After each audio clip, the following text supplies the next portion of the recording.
Subscribe कीजिए royal teacher को education संबंधी न्यूज़ तुरंत पाने के लिए। एनएसपी पोर्टल पर ई केवाईसी यानी नेशनल स्कॉलरशिप पोर्टल पर ई केवाईसी आधार प्रमाणीकरण इस प्रकार करें। सभी सरकारी व गैर सरकारी विद्यालयों के लिए अति आवश्यक।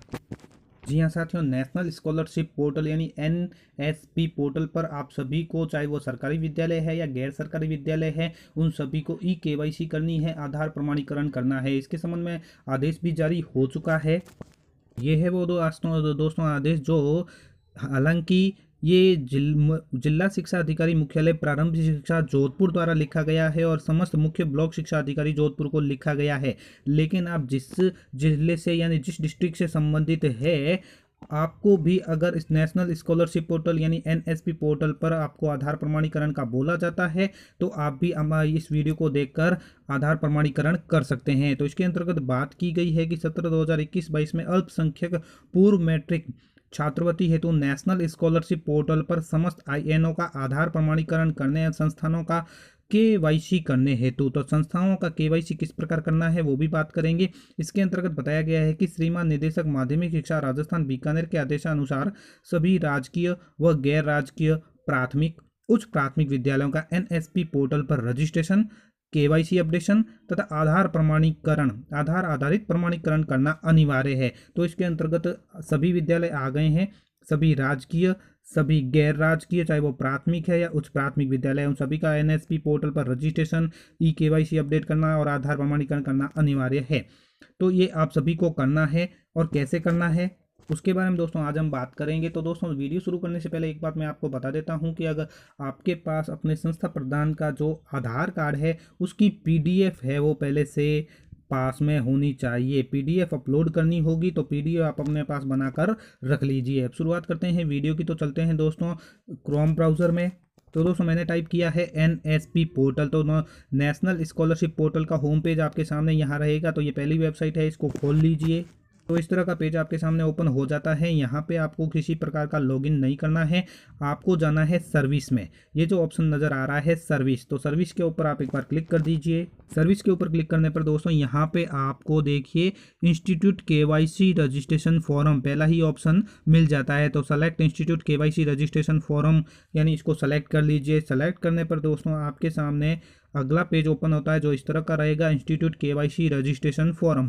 तो यहाँ पे आपको सबसे पहले अपने डाइस कोड डाल देने हैं, विद्यालय के डाइस कोड, कैप्चा, ये जो नज़र आ रहा है वो कैप्चा यहाँ डाल के सबमिट कर देना है। तो सबमिट करने पर दोस्तों आपके सामने रजिस्ट्रेशन के लिए ये स्टेप अलग अलग स्टेप में खुलेंगे, स्टेप 1, स्टेप 2।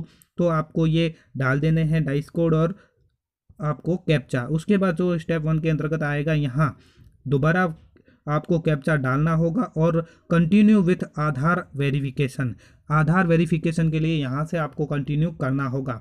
अगर दोस्तों आप पहले से आपका ई केवाईसी हो रखा होगा तो यहाँ नीचे लिस्ट में नाम शो कर देगा और उसको आप प्रिंट भी यहाँ से कर सकते हैं ई केवाईसी फॉर्म को। अगर पहले से हो रखा है तो नहीं है तो यहाँ से आप कंटिन्यू कर दीजिए।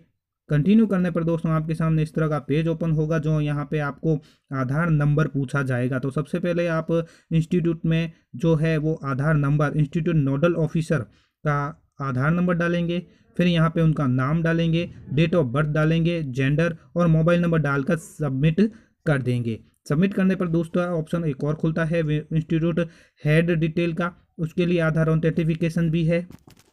आधार ऑथेंटिफिकेशन के लिए आपको आधार नंबर उनके डालने होंगे हेड के, और उनका नाम, उनका डेट ऑफ बर्थ, जेंडर और मोबाइल नंबर, फिर उसको सबमिट कर देना है। सबमिट करने पर आपके सामने इस तरह का पेज ओपन हो जाता है जहां आपको सबसे पहले सेलेक्ट फाइल या आधार कार्ड सेलेक्ट करना होगा। चूज फाइल यानी जो मैंने आपको बताया है पहले से आपको आधार कार्ड की पीडीएफ है वो बनाकर अपने पास सेव रख लेनी है, वो यहाँ आपको अपलोड करनी होगी। फिर इंस्टीट्यूट नेम आपको डालना होगा, इंस्टीट्यूट का एड्रेस डालना होगा, स्टेट कौन सा है, डिस्ट्रिक्ट कौन सा है, एफिलेटेड बोर्ड कौन सा है, इंस्टीट्यूट का नेचर कौन सा है, गवर्नमेंट है या प्राइवेट है या एडेड है, जो भी है, टोटल स्टूडेंट स्ट्रेंथ कितनी है वर्तमान में वो डाल दीजिए। अगर आपकी कोई यूआरएल बनी हुई है स्कूल की या जीमेल बनी हुई है तो वो डाल सकते हैं यहाँ पे आप। यहाँ पे डालने के बाद नीचे की तरफ एक और ऑप्शन आपके सामने खुल जाता है यहाँ, तो यहाँ दोबारा वो डिटेल फिल रहेगी, ऑटो फिल, ऑटो फिल करने के बाद यहाँ आपको इसको सबमिट कर देना है।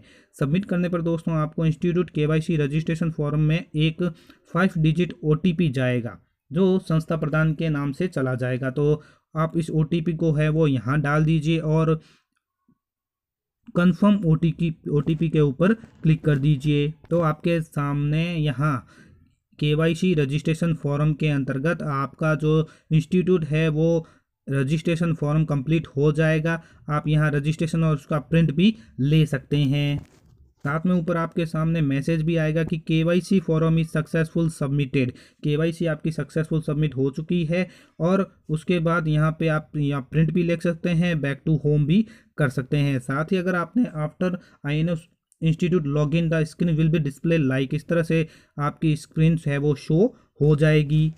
इस तरह की स्क्रीन जो डिस्प्ले हो रही है उसमें आपको एडमिनिस्ट्रेशन के ऊपर जाना होगा। तो एडमिनिस्ट्रेशन के ऊपर जब आप जाओगे तो आपको 3 तरह के ऑप्शन मिलेंगे। वो है इंस्टीट्यूट अपडेट प्रोफाइल, अगर प्रोफाइल आपको अपडेट करनी है तो। फिर है ऐड कोर्स और चेंज पासवर्ड, जो भी आपको करना है वो यहाँ से आप कर सकते हैं। इसके अलावा उससे पहले दोस्तों आपको अगर अपडेट करनी है इंस्टीट्यूट अपडेट प्रोफाइल तो उसके ऊपर क्लिक कर दीजिए। तो आपके जो रजिस्टर्ड मोबाइल नंबर है एडमिनिस्ट्रेशन पैनल के, उनके ऊपर ओटीपी जाएगी। वो ओटीपी आप यहाँ डालकर उसको सबमिट कर सकते हैं। सबमिट करने पर इंस्टीट्यूट की जो प्रोफाइल अपडेट फॉर्म है वो आपके सामने शो हो जाएगा। तो आप इसको भरकर है वो सबमिट कर सकते हैं। इस तरह से ये पूरा फॉर्म खुलेगा। जो डिटेल है मांगी जा रही वो सारी फिल कीजिए तो आपकी प्रोफाइल है वो अपडेट हो जाएगी। तो इस तरह साथियों आप अपने विद्यालय की जो केवाईसी है, आधार प्रमाणीकरण है, वो कर सकते हैं। धन्यवाद साथियों। उम्मीद है ये वीडियो आपको पसंद आई होगी। वीडियो पसंद आए तो जरूर लाइक शेयर और सब्सक्राइब कीजिए। पास में आने वाले घंटी के बटन को जरूर दबाएं एजुकेशन संबंधी न्यूज़ तुरंत पाने के लिए।